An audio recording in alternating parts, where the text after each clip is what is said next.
내란 선동 혐의 피의자로 경찰 수사를 받는 전광훈 목사는 탄핵 반대 집회 내내 거친 발언을 쏟아냈습니다.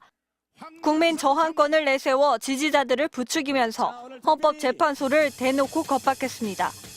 여러분과 제가 다 해내야 되는 것입니다. 저 헌법재판소도 저거 없애버려야 되는 것입니다. 내란 중요 임무 종사 혐의로 구속된 김용현 전 국방장관도 옥중 편지를 통해 선동에 가세했습니다. 완장찬 문영배 짜고 사기 탄핵을 공모하여 국민을 농락한 죄, 극악무도하고 파렴치한 자익생들을 낱낱이 밝혀 국민의 이름으로 반드시 처단합시다. 윤석열 대통령 탄핵 심판 선고를 앞두고 헌법재판소를 압박하면서 지지층 결집을 노린 것으로 보입니다. 기독교 단체가 국가 비상기도회라는 이름으로 전국 13곳에서 연 탄핵 반대 집회에서도 과격한 주장이 반복됐습니다. 헌법재판소가 대통령의 탄핵을 인용한다면 그날로부터 산산조각이 될 줄로 믿습니다. 이들의 공개적인 주문은 실제로 일부 극우 지지자들의 폭동으로 번질 조짐마저 보이고 있습니다. 윤 대통령 지지자들이 모인 SNS 채팅방과 인터넷 커뮤니티엔 폭력 시위를 모의하는 듯한 글이 잇따르고 있고, 한 유튜버는 문영배 헌법재판소장 권한대행을 살해하겠다는 글을 써 경찰이 내사에 착수했습니다. 이미 헌법재판소 앞에서 경찰 바리케이드를 파손해 붙잡혔다 구속영장이 기각돼 풀려났는데 버젓이 헌법재판소 주변을 돌며 유튜브 방송을 계속하고 있습니다. 빨갱이들 본진입니다. 이재명 더불어민주당 대표 등 정치인을 향한 위협도 커지고 있습니다.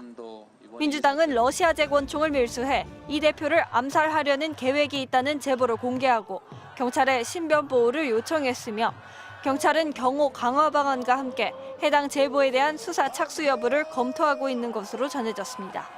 MBC 뉴스 문다영입니다. 윤석열 대통령 석방으로 한층 고무된 국민의힘 의원들이 이번에는 보수 텃밭인 경북 구미로 향했습니다.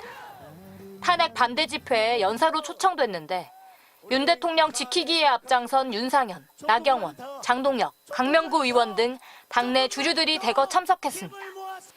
윤 대통령 각하 부르기 운동을 제안했던 이철우 도지사는 분위기를 띄웠고, 박정희 대통령 하면은 각하로 이야기해 주세요. 각하 보고 싶습니다. 윤 대통령 구속으로 눈을 다쳤다. 목숨 걸고 싸우자는 호소도 나왔습니다. 우리가 목숨 걸고 싸웠던 독립군 선배들처럼 목숨 걸고 싸워야 하지 않겠습니까? 헌재의 탄핵 심판 결론을 수용하겠다는 국민의힘 지도부와 달리 집회 현장에선 비상계엄을 야당 탓으로 돌리거나 탄핵 불복 여론을 부추기는 발언도 잇따랐습니다. 이재명의 민주당이야말로 내란 수괴범 아닙니까? 탄핵을 남발한 것 바로 직권남용죄로 우리 고발해야 합니다. 국민의 신뢰를 얻지 못하면 헌법재판소가 가루가 될 거라고 경고하셨습니다. 절차적인 불법은 결코 결과의 정당성을 담보할 수 없습니다. 심지어 헌법재판소뿐만 아니라 문영배 헌재소장 대행을 직접 겨냥한 인신공격성 막말도 나왔습니다. 헌재는 내란머리만 믿고 날뛰다가 황소 발에 밟혀 죽는 깨구락지 신사가 되었습니다.